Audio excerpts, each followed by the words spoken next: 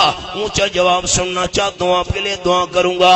یہ آواز سچی ہے یا اللہ کا قرآن سچا ہے؟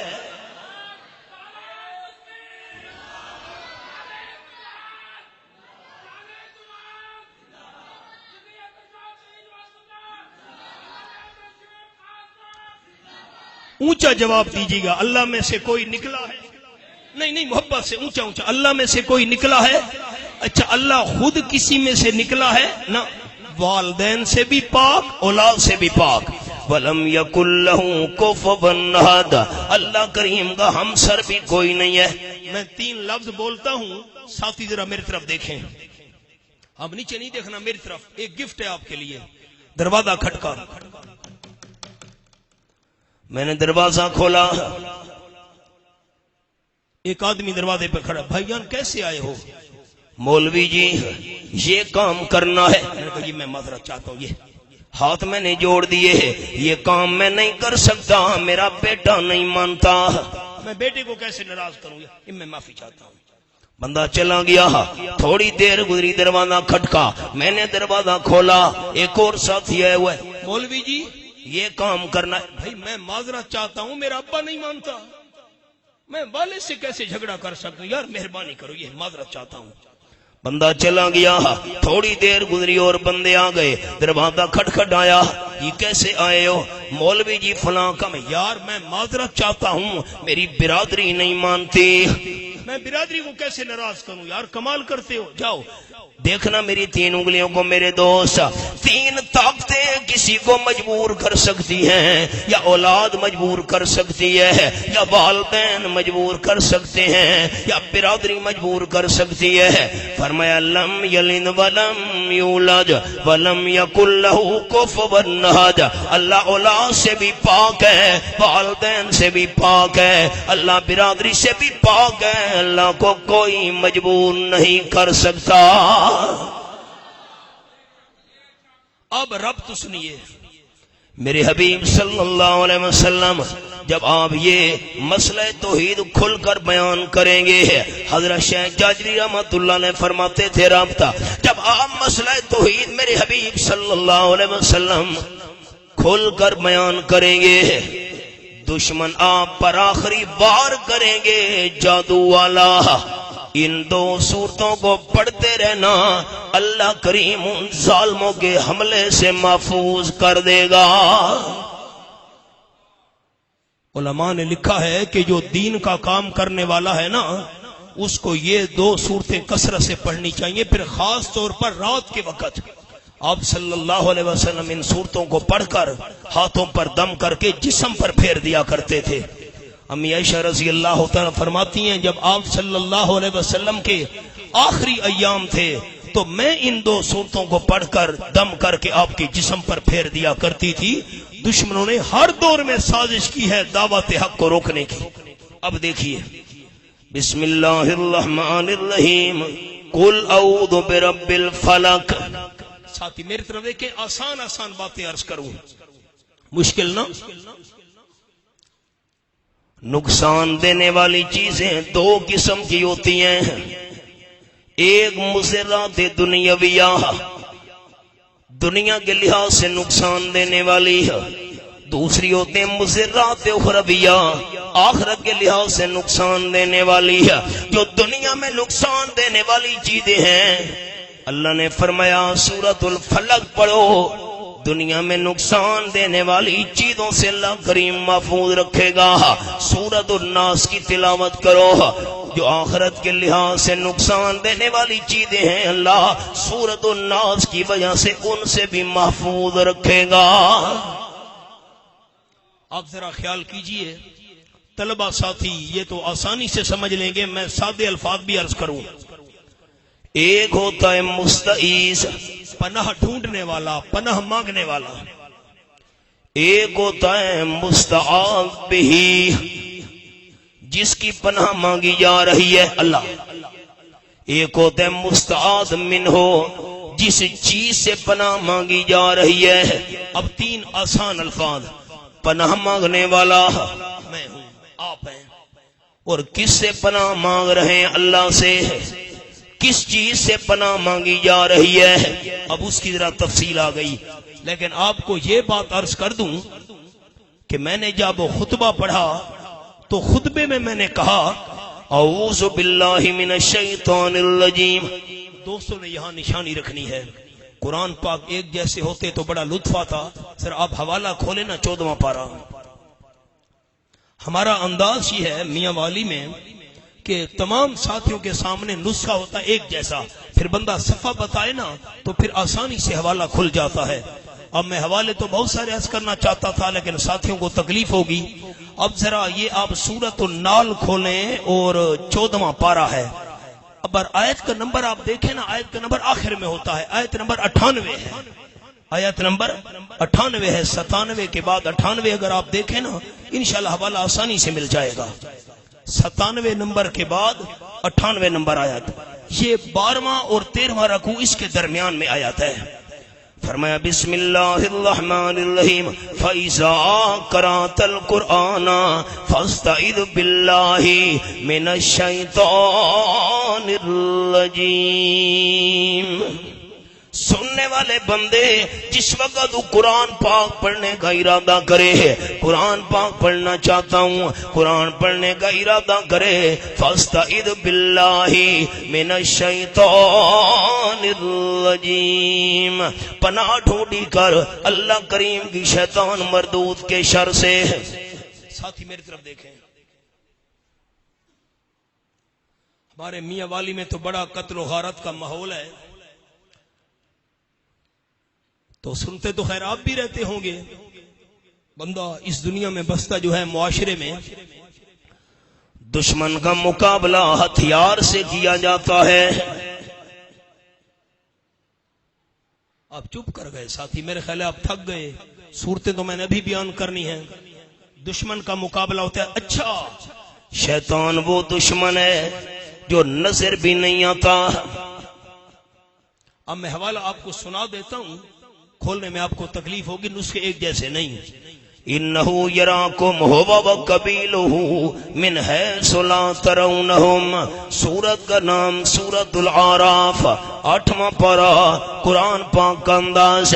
یہ میرے سامنے آیت نمبر 27 کھلی ہوئی ہے۔ شیطان تمہیں دیکھتا ہے، اس کا قبیلہ بھی تمہیں دیکھتا ہے، تم شیطانوں کو نہیں دیکھ سکتے۔ ساتھی میری طرف دیکھیے گا، شیطان ہمارا دوست ہے کہ دشمن؟ جو شیطان کو دشمن مانتے ہیں وہ اونچا جواب دیں دوست، شیطان ہمارا دوست ہے یا دشمن؟ ہمیں نظر آتا ہے جی، ہم اس کو نظر آتے ہیں، ہم نظر آتے ہیں لیکن وہ ہمیں نظر۔ اچھا عجیب بات، جان کا دشمن نہیں شیطان، ہمارے مال کا دشمن نہیں، ہماری جائیداد کا دشمن نہیں، عزت اولاد کا دشمن نہیں، شیطان سب سے قیمتی چیز ایمان کا دشمن ہے۔ نظر بھی نہیں آتا، مقابلہ کیسے ہوگا؟ لفظ میرے دوستوں نے یاد کرنا ہے، شیطان دشمن سے مقابلہ کرنے کے لیے اعوذ باللہ ہتھیار ہے۔ مجھے سنائیں گے، مجھے خوشی ہوگی، جو اونچا سنائے گا اللہ اسے دنیا آخرت کی بھلائیاں عطا کر دے۔ شیطان دشمن سے مقابلہ کرنے کے لیے اعوذ باللہ کیا ہے؟ ہتھیار ہے۔ اعوذ باللہ کیا ہے؟ اب خیال میری طرف دیکھیے گا، ہتھیار دکھایا، اعوذ باللہ ہم نے پڑھی، شیطان بھاگ گیا، ہو سکتے حملہ کرنے کے لیے دوبارہ قریب آ جائے۔ فرمایا بندہ پڑھ بسم اللہ الرحمن الرحیم، اعوذ باللہ ہتھیار ہے، اور بسم اللہ اللہ کی رحمت کی دیوار ہے۔ رحمت کی دیوار میں آ گئے ہو، اب قرآن کی تلاوت کرتے جاؤ اور نیکیوں سے اپنے دامن کو بھرتے جاؤ۔ اچھا اللہ کا نام کون ساتھی اونچا لے گا؟ اللہ اسے رحمت اور برکت سے مالا مار کر دے۔ پناہ دینے والا صرف کون ہے جی؟ مجھے لطف نہیں آیا دوستوں کے جواب پر، پناہ دینے والا صرف کون ہے؟ نہیں، باہر روڈ پر چلیے، 30 لاکھ روپے کی گاڑی جا رہی ہے، کروڑ روپے کی گاڑی جا رہی ہے، ساتھ پرانی جوتی بندھی ہوئی ہے، پرانی جوتی یہ کیوں ملک صاحب چودھری صاحب مولوی جی تانوں کی پتا اس نظر بد تے ایکسیڈنٹ تو بچایا ہویا ہے. اب خیال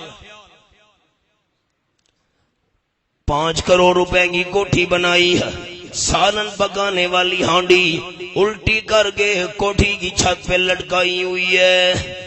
چودھری صاحب یہ کیوں بادشاہ اس نے نظر بد سے بچایا ہوا ہے. اچھا تو کالا باغ آپ نے نام تو سنا ہے, ڈیم کے حوالے سے بڑا مشہور ہے, یہ ہمارے میاں والی میں ہے. تو میں وہاں جاتا ہوں درس قرآن دینے کے لیے ہر مہینے. تو ہم حیران ہو گئے کہ کالا باغ کی جو لوگوں کے گھر ہیں نا, سب کے نہیں, موحدین بھی ہیں, تو لوگوں کے گھر کے دروازے کے باہر جو گھوڑے کے پاؤں کے نیچے لوہے کا نال ہوتا ہے نا, کوئی اس کو تنال کہتا ہے, کوئی نال کے جو گھوڑے کے پاؤں کے نیچے لگتا ہے تاکہ پاؤں جو ہے نا اس کا گھسے نہیں. تو ہم حیران ہو گئے بے کالا باغ کے لوگوں کے گھروں کے دروازے کے باہر وہ میخوں کے ساتھ لوہے کے پاؤں والے نال لگے ہوئے تھے. یہ بھئی نال کیوں, یہ گھوڑے کے پاؤں والا لوہا پرانا. مولوی جی آپ کو کیا پتا یہ مصیبتیں اور بلائیں اندر نہیں آنے دیتا. یہ کیا چیز ہے چودھری صاحب, یہ بادشاہ امام ضامن ہے, گولی اثر نہیں کرے گی. اچھا اس نے گولی سے بچایا ہوا ہے. اور لیاقت باغ میں جس کو گولیاں لگی اس نے 2 امام ضامن باندھے ہوئے تھے. یہ بات آپ کو سمجھ نہیں آئی سیاسیوں, ایک گل سمجھ نہیں آئی, 2 امام ضامن باندھے ہوئے تھے.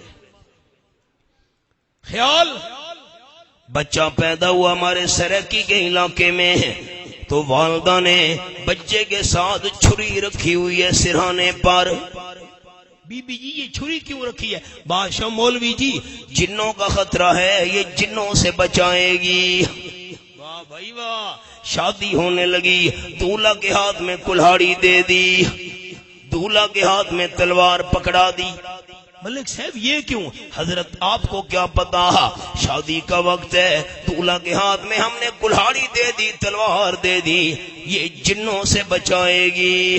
واہ بھائی واہ. خیال کرنا کوئی بھی بچانے والا نہیں, کوئی بھی پناہ دینے والا نہیں, اونچا اللہ کا نام لینا. اعوذ باللہ, پناہ دینے والا صرف کون ہے؟ سورت کا نام سورت الجن. آپ کو حوالہ کھولنے میں تکلیف ہوگی, میں سنا دیتا ہوں. سورت کا نام سورت الجن. یہ میرے سامنے آیت نمبر 22 کھلی ہوئی ہے, یہ میں نے حوالہ کھولا ہوا ہے, یہ حوالہ ہے آیت نمبر 22 29واں پارہ سورت الجن. قل انی لن یجیرنی من اللہ احد ولن اجد من دونہ ملتحدا. اعلان فرما دیجئے میرے حبیب صلی اللہ علیہ وسلم, کوئی بھی اللہ کے بغیر مجھے پناہ دینے والا نہیں ہے. اب آپ نے انصاف کرنا ہے. اللہ کے گھر میں بیٹھ کر یہ چھری, یہ کلہاڑی, یہ تلوار, یہ امام ضامن, گھوڑے کے پاؤں والے نال, سالن پکانے والی ہانڈی, یہ پرانی جوتی, اور کار کے ساتھ پیجاروں کے ساتھ کالا کپڑا باندھا ہوا ہے چھوٹا سا. چلو جوتی باندھتے شرم آتی ہے ملک صاحب کو, کالا کپڑا چھوٹا سا باندھ دیا, وہ پیچھے سے گھسٹ رہا ہے. بھئی یہ گاڑی کے پیچھے کر. مولوی جی اس نے نظر بد سے بچایا ہوا ہے, یہ ساری چیزیں نہیں بچا سکتی. اللہ کا نام اونچا لینا ہے. پناہ دینے والا بچانے والا صرف کون ہے؟ آئیے سبق پر آخری 2 صورتیں. فرمایا بسم اللہ الرحمن الرحیم. قل اعلان فرما دیئے میرے حبیب صلی اللہ علیہ وسلم, اعوذ برب الفلق, میں پناہ میں آتا ہوں صبح کے رب کی. آسان الفاظ, میری طرف دیکھے گا عوام دوست. رب کس کو کہتے ہیں؟ تربیت کرنے والا. تربیت کیا ہوتی ہے؟ انشاء شے حالن فحالن الى حد التمام, ایک چیز کی تربیت کرنا, پرورش کرنا, حد کمال تک لے جانا. میں آپ کو مثال سناؤں, میری طرف دیکھیں.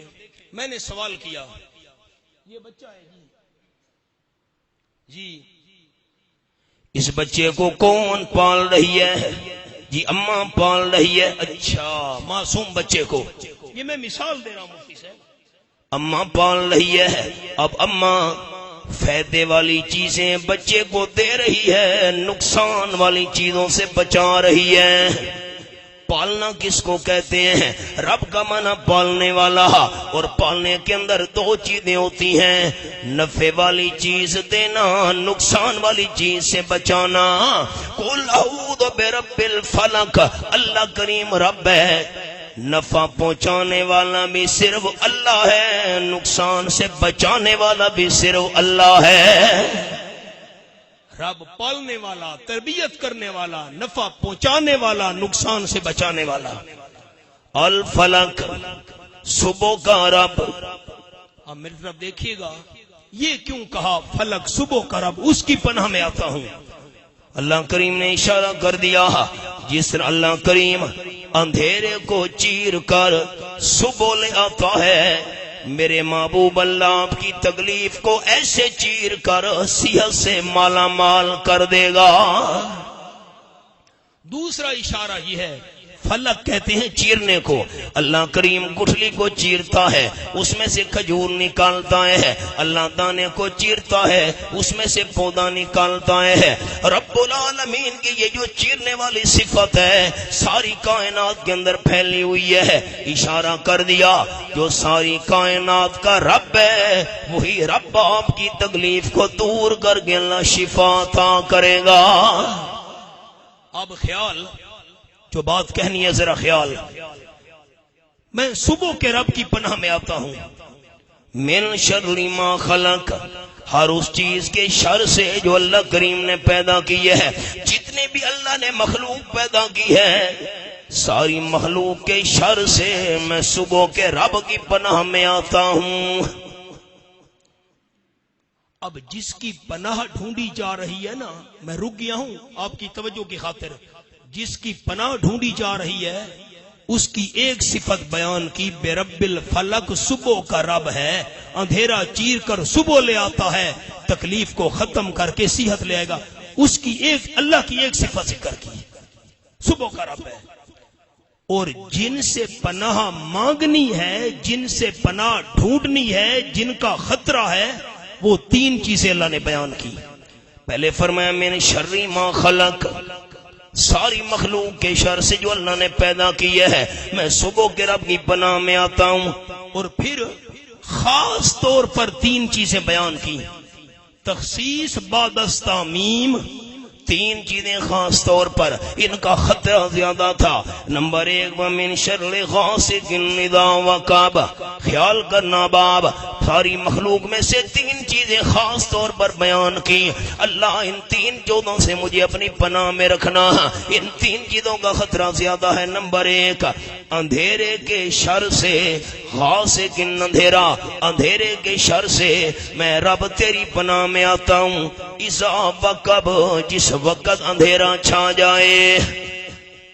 نیچے نہیں دیکھنا دوستوں نے، دیکھنا میری طرف ہے۔ اب اللہ اندھیرے کے شر سے میں تیری پناہ میں آتا ہوں۔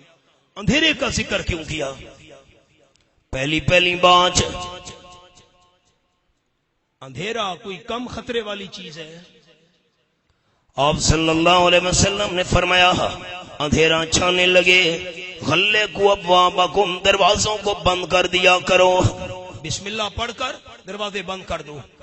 اندھیرا چھانے لگے، بچوں کو باہر نہ نکلنے دو۔ آپ صلی اللہ علیہ وسلم نے فرمایا کیوں؟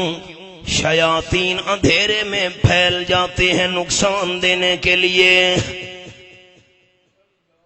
شیاطین کو اندھیرے سے بڑی مناسبت ہے، اندھیرے میں پھیلتے ہیں۔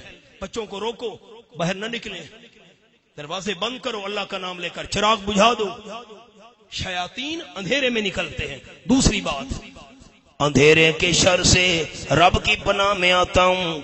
دوسری بات، موسی جانور اندھیرے میں زیادہ نکلتے ہیں، سانپ نکل آئے، بچھو نکل آئے، یہ موسی یہ بھی اندھیرے میں زیادہ نکلتی ہیں۔ اور تیسری بات، ڈاکو اور چور یہ بھی اندھیرے میں زیادہ کاروائیاں کرتے ہیں، اندھیرے کا خطرہ کوئی معمولی ہے۔ اور چوتھی بات، یہ جو برے کردار والے لوگ ہیں، میں لوز ٹاک کا مخالف ہوں، الفاظ میں محتاط بولوں گا، خیال کرنا، یہ جو گندے کردار والے لوگ ہوتے ہیں یہ بھی اپنے گندے کام رات کو زیادہ کرتے ہیں. شرابی شراب پینے والا، بدکار بدکاری کرنے والا، یہ گندے لوگ گندے کام رات کو زیادہ کرتے ہیں. 4 باتیں میں نے عرض کی، 5ویں سنیے. پہلی بات عرض کی، شیاطین اندھیرے میں زیادہ نکلتے ہیں. دوسری بات، یہ موذی جانور حشرات الارض یہ اندھیرے میں زیادہ نکلتے، نقصان دینے والے ہیں. نمبر 3، چور ڈاکو نقصان پہنچانے والے اندھیرے میں زیادہ نکلتے ہیں.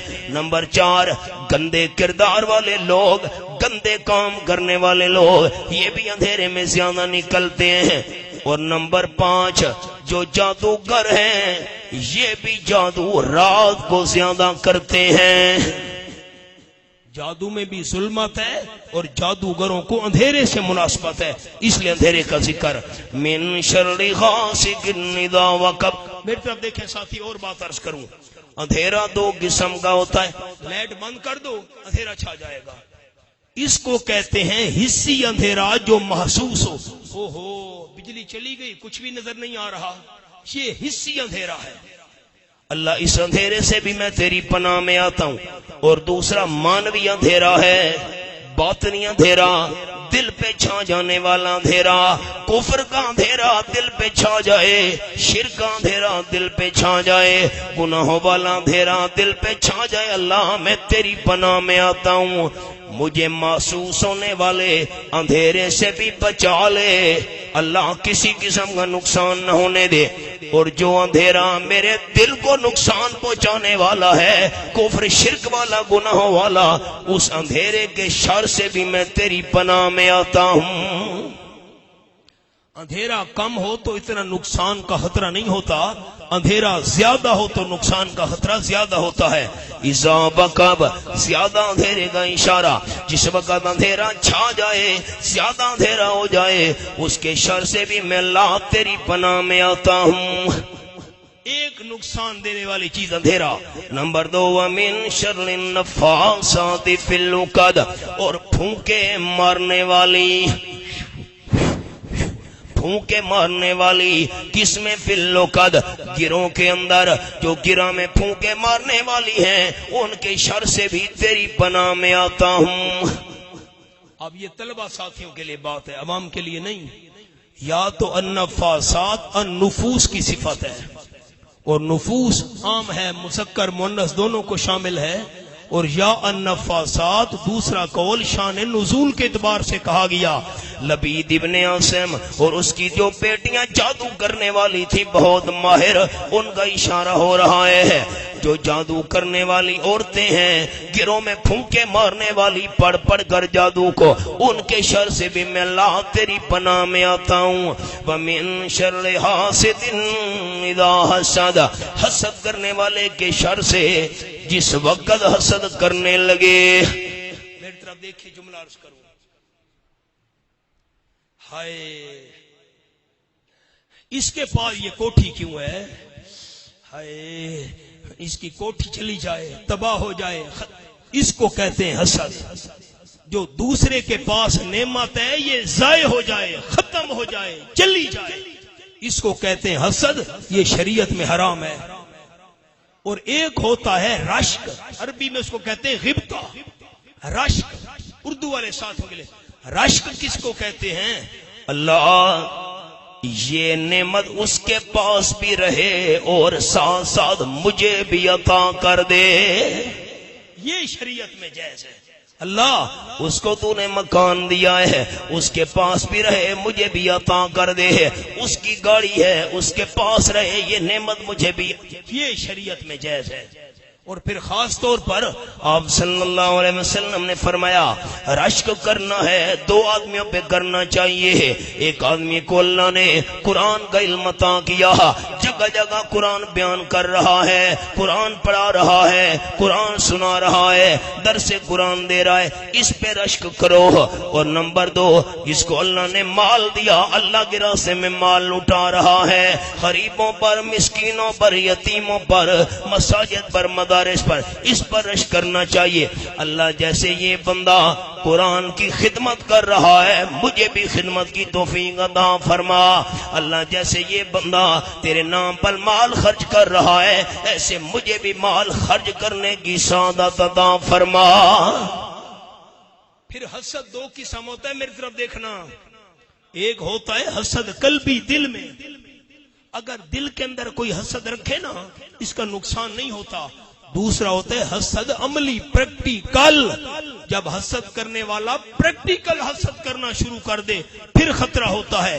اس لیے عملی حسد کا اشارہ وَمِن شَرِّ حَاسِدٍ إِذَا حَسَدَ، اللہ حسد کرنے والے کے شر سے میں تیری پناہ میں آتا ہوں جب وہ حسد کرنا شروع کر دے۔ میری طرف دیکھیں، میں خلاصہ سناؤں اس سورت کا۔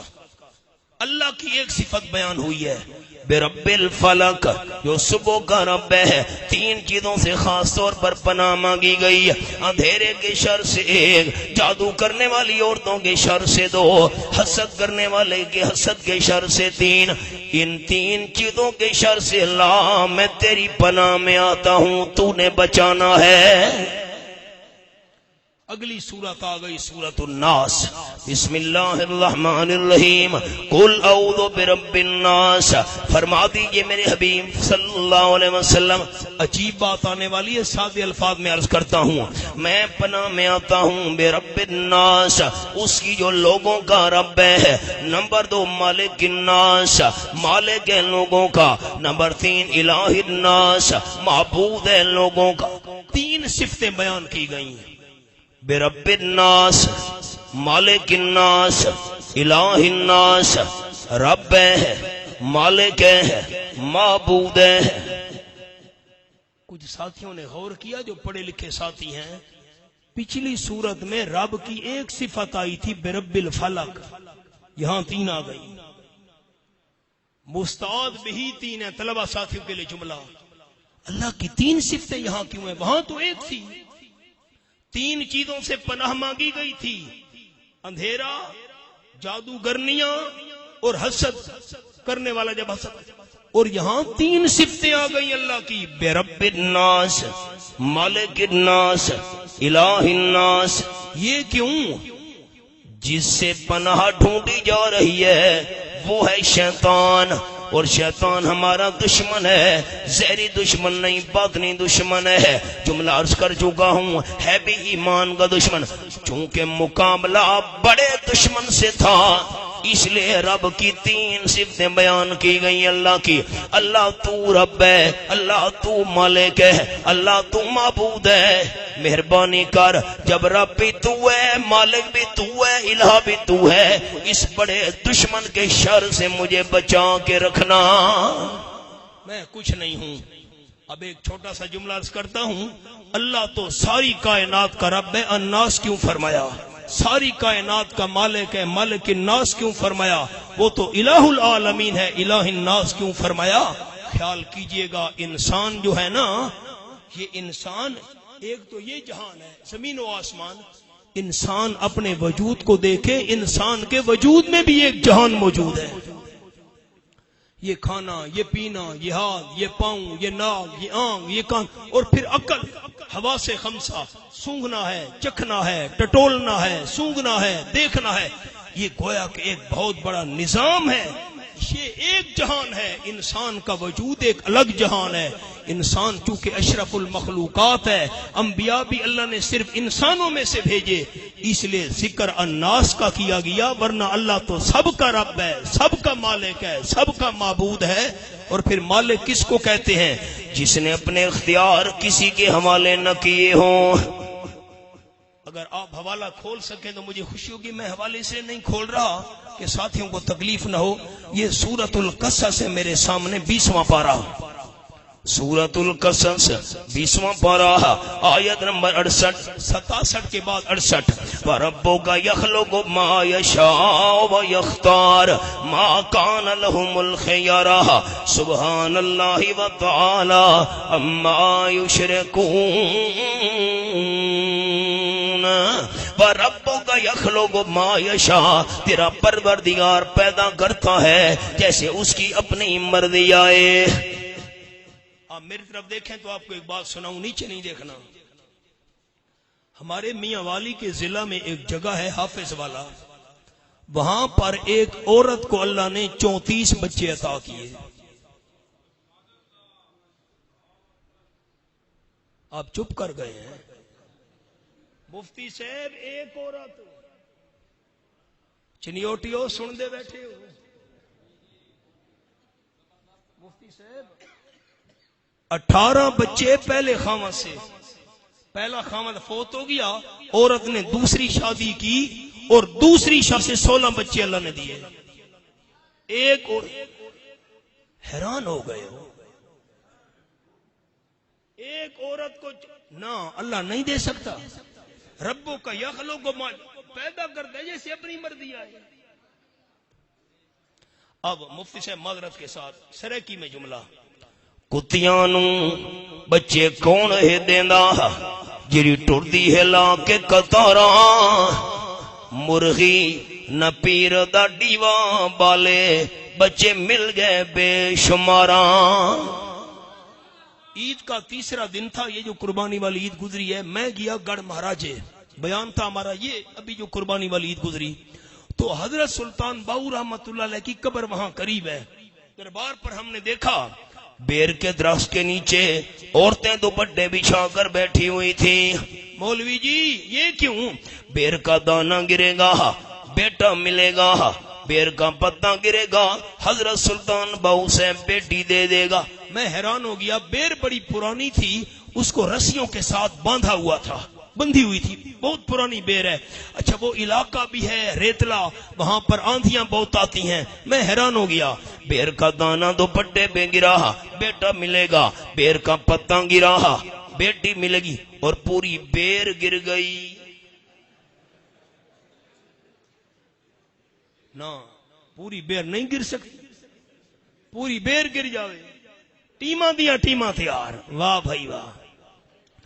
مرغی نہ پی. اچھا آپ نے کبھی مرغی کو دیکھا ہے؟ مرغے کو کٹ کٹ کٹ کٹ دونوں قبر پہ جا رہے ہیں، ہمیں بچوں کی ضرورت ہے. کبھی دیکھا ہے مرغی مرغا جا رہے ہوں دربار پر کٹ کٹ؟ واہ انسان ہے در در کے دھکے کھا رہا ہے. مرغی نہ پیر دا ڈیوا بالے بچے مل گئے بے شماراں، مچھیاں نو بچے کون ہے دیندا بچے جن جن کرن بہاراں. حیوان تا منگ دے رب تو خاکی، تو تا در در کرے میں پکاراں. بندے نے سوچا ہی نہیں. وَرَبُّكَ يَخْلُقُ مَا يَشَاءُ وَيَخْتَارُ، پیدا کرنے والا تیرا پروردگار ہے جیسے خود چاہے. تیرا پروردگار پیدا کرتا ہے جیسے اس کی اپنی مرضی آئے. وَيَخْتَارُ خود چن لیتا ہے، خود پسند کر لیتے ہیں، خود اختیارات کا مالک ہے. جن کے اختیار تم نے مانے ہوئے ہیں کھوٹی قسمت کو کھڑا کر دیتے ہیں، ڈوبتی ہوئی کشتیاں پار لگا دیتے ہیں. بادشاہ یہ بڑی کرنی والی سرکار ہے. فرمایا ما کان لہم الخیارہ، ما کان لہم الخیارہ، ما کان لہم الخیارہ. ان کا کوئی اختیار نہیں. میں حیدرآباد سندھ سے واپس آ رہا تھا بیانات کر کے، دادو والا راستہ بورڈ لگا ہوا تھا سہمن شریف. اچھا یہ ہے، روکو بھئی گاڑی روکو. ڈرائیور کو میں نے کہا گاڑی ادھر لے جاؤ. ہم اندر پہنچ گئے، گاڑی کھڑی کی. میں اللہ کے گھر میں بیٹھا ہوں، لا الہ الا اللہ محمد الرسول اللہ قرآن میرے ہاتھ میں ہے. میں غلط بیانی کروں کلمے پر میری موت نہ آئے، یہ قرآن میرے ہاتھ میں ہے. ہم نے دیکھا حضرت کلندر سیم کی قبر پر لوہے کی پیٹیاں پڑی ہوئی تھیں جن میں لوگ پیسے ڈالتے ہیں. اس پیٹی کو 2 تالے لگے ہوئے تھے. ہم حیران ہو گئے، 2 تالے کیوں لگے ہوئے پیٹی کو؟ کہ مولوی جی آپ کو کیا پتا پاؤڈر پینے والوں کا خطرہ ہے. یہ بات ہم نے نہیں سمجھی. پاؤڈر پینے والے جو پاؤڈر پیتے ہیں جہاز، یہ وہ پیسے نکال لیں گے. 2 تالے لگا دیے. مسئلہ سمجھ آ گیا. جو قبر والا بابا بیٹی کے پیسے نہیں بچا سکتا، ہماری مشکل کو حل کیسے کرے گا؟ ما کان لہم الخیر، سارے اختیارات کا مالک صرف کون ہے؟ الگ موضوع ہے، سبق پر آئیے۔ مالک الناس، مالک ہے لوگوں کا، الہ الناس، معبود ہے لوگوں کا، من شر الوسواس الخناس، وسوسے ڈالنے والے شیطان کے شر سے میں رب کی پناہ میں آتا ہوں۔ لوگوں کا رب بھی ہے، بادشاہ بھی ہے، الہ بھی ہے۔ الوسواس طلبہ، یہ اس میں مصدر ہے، بطور مبالغہ شیطان کو کہا گیا جو وسوسے ڈالتا ہے۔ الخناس، ذکر الہی کے وقت، یاد الہی کے وقت پیچھے ہٹ جانے والا۔ یہ جو اللہ کے ذکر کا حکم دیا گیا یہ ایسے نہیں ہے۔ آپ نے فرمایا جب کوئی بندہ کہتے ہیں سبحان اللہ، آدھے آسمان اور آدھے زمین کے حصے کو اللہ اجر و ثواب سے بھر دیتا ہے۔ جب بندہ کہتے الحمدللہ، سارا آسمان و زمین کا حصہ اجر و ثواب سے اللہ مالا مال کر دیتا ہے۔ جیسے کوئی گرز ہے نا، گرز لوہے کا، اور کسی کو مارو اور بھاگے، جب بندہ کہتا ہے نا اللہ، سبحان اللہ، اللہ اکبر، الحمدللہ، لا الہ الا اللہ، شیطان کو ایسے لوہے کے گرز کی طرح لگتا ہے یہ اللہ کا ذکر۔ شیطان اللہ کے ذکر سے بھاگتا ہے، اور انسان گناہوں پر آمادہ بھی تب ہوتا ہے جب اللہ کی یاد سے بندہ غافل ہوتا ہے، شیطان وسوسے ڈالنا شروع کر دیتا ہے۔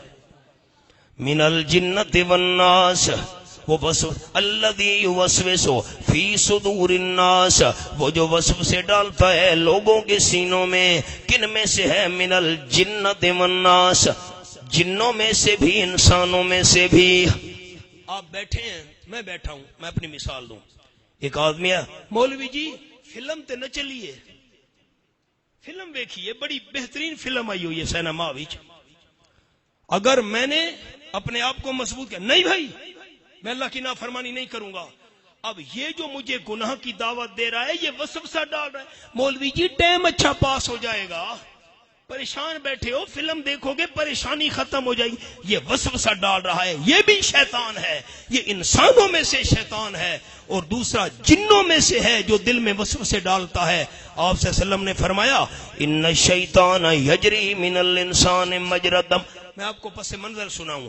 آپ صلی اللہ علیہ وسلم اپنی گھر والی حضرت صفیہ رضی اللہ تعالی عنہا کے ساتھ مسجد نبوی میں کھڑے تھے، رمضان شریف کا مہینہ تھا، اعتکاف کی حالت تھی۔ آپ صلی اللہ علیہ وسلم مسجد میں تشریف فرما تھے، آپ کی گھر والی کچھ ضروری بات کرنے کے لیے مسجد میں آ گئی۔ قریب حجرہ تھا، کوئی بات کرنی تھی، رات کا وقت ہے، رمضان کا مہینہ، آپ اعتکاف میں تھے۔ گھر والی سے بات چیت کرتے کرتے جب وہ جانے لگی، آپ صلی اللہ علیہ وسلم بھی ساتھ چل پڑے ہیں۔ مسجد کے صحن میں کھڑے ہو کر اپنی بیوی سے ضروری بات کر رہے ہیں، مسجد کے صحن میں کھڑے ہیں، رات کا وقت ہے۔ دو صحابی گزرے، ساتھ راستہ تھا، انہوں نے دیکھا اللہ، یہ تو آپ صلی اللہ علیہ وسلم کسی عورت کے ساتھ مسجد میں باتیں کر رہے ہیں، آدھی رات کے وقت، رمضان کا مہینہ۔ دونوں نے چہرہ پھیر لیا، تیز تیز قدموں سے جانے لگے۔ قال النبی صلی اللہ علیہ وسلم الا رسلکما، دونوں ٹھہر جاؤ، آگے نہیں جانا، یہاں ٹھہر جاؤ۔ دونوں ٹھہر گئے، کھڑے ہو گئے۔ آپ صلی اللہ علیہ وسلم نے فرمایا جس عورت سے میں باتیں کر رہا ہوں مسجد میں آدھی رات کو میری اپنی بیوی ہے۔ حضرت آپ نے یہ بات کیوں بتائی؟ اسی موقع پہ آپ صلی اللہ علیہ وسلم نے فرمایا قال النبی صلی اللہ علیہ وسلم ان الشیطان یجری من الانسان مجری الدم، شیطان بندے میں ایسے چلتا ہے جیسے بندے کا خون چلتا ہے۔ میں نے کہا ایسا نہ ہو تمہارے دل میں وسوسہ ڈال دے، پتنی آمنہ کے لال کس عورت سے رات کو مسجد میں باتیں کر رہے تھے۔ ہماری شریعت کا مسئلہ یہ ہے شک والی جگہ سے بھی بچنا چاہیے۔ وسوسے ڈالنے والا یا انسانوں میں سے ہے یا جنوں میں سے ہے، اللہ بہت بھاری دشمن ہے، نظر نہیں آتا، باطنی دشمن ہے۔ میں تیری پناہ میں آتا ہوں، رب بھی تو ہے، مالک بھی تو ہے، الہ بھی تو ہے۔ یہاں ہاتھ رکھیں، سورۃ فاتحہ دیکھیں، یہی تینوں باتیں سورۃ الفاتحہ میں بھی ہیں۔ بسم اللہ الرحمن الرحیم الحمدللہ. آگے ثواب ہے آگے. سب دوستوں کو سورۃ فاتحہ آتی ہے, زبان کے تالے کھول دو. الحمدللہ. رب کا ذکر آیا کہ نہیں آیا؟ اور جو رب کا ذکر آخری صورتوں میں یہاں بھی. الرحمن الرحیم. مالک کا ذکر آیا کہ نہ آ گیا؟ مالک یوم الدین. ایاک نعبد, ہم تیری ہی عبادت کرتے ہیں. الہ الناس, لوگوں کا معبود تو ہے. جو 3 صفتیں سورۃ فاتحہ میں تھیں وہی 3 باتیں سورۃ الناس میں بیان کر دی گئیں. اول اور آخر کے مضمون کٹھے ہو گئے ہیں. رب بھی ضروریات پوری کرنے والا صرف اللہ ہے. نفع پہنچانے والا, نقصان سے بچانے والا بھی صرف اللہ ہے. مالک بھی صرف اللہ ہے. اس نے اپنے اختیارات کسی کے حوالے نہیں کیے. اور نمبر 3, ایاک نعبد الہ الناس, ہر قسم کی عبادت کے لینگ میں صرف اللہ ہے. سورۃ فاتحہ دیکھیں نا, یہ شروع ہو رہی ہے. ساتھی دل کی کھڑکیاں کھول دو. بسم اللہ الرحمن الرحیم, با سے شروع ہو رہی ہے. بسم اللہ با. اور سورۃ الناس من الجنۃ والناس. میری طرف دیکھیں, بڑی عجیب بات لکھی حضرت شاہ عبد القادر محدث دہلوی رحمۃ اللہ علیہ نے. فرماتے ہیں قرآن پاک شروع ہو رہا ہے با سے, ختم ہو رہا ہے سین پر. میں اردو کے لہجے میں عرض کرتا ہوں, علماء سے معذرت, اردو کے لہجے میں شروع بے سے ہو رہا ہے. مفتی صاحب اردو کے انداز میں شروع بے سے ہو رہا ہے, یہ اردو کا انداز ہے. شروع بے سے ہو رہا ہے, مکمل سین پر ہے. بے اور سین بس, بے اور سین. شاہ صاحب نے لکھا, معلوم ہوا قرآن بس باقی حواس, قرآن بس باقی حواس. یہ میں نے موٹی موٹی عوامی باتیں آپ دوستوں کو سنا دی ہیں. اللہ کریم مفتی صاحب کو آئندہ بھی قرآن مجید کا درس ایسے جاری رکھنے کی توفیق عطا فرمائے.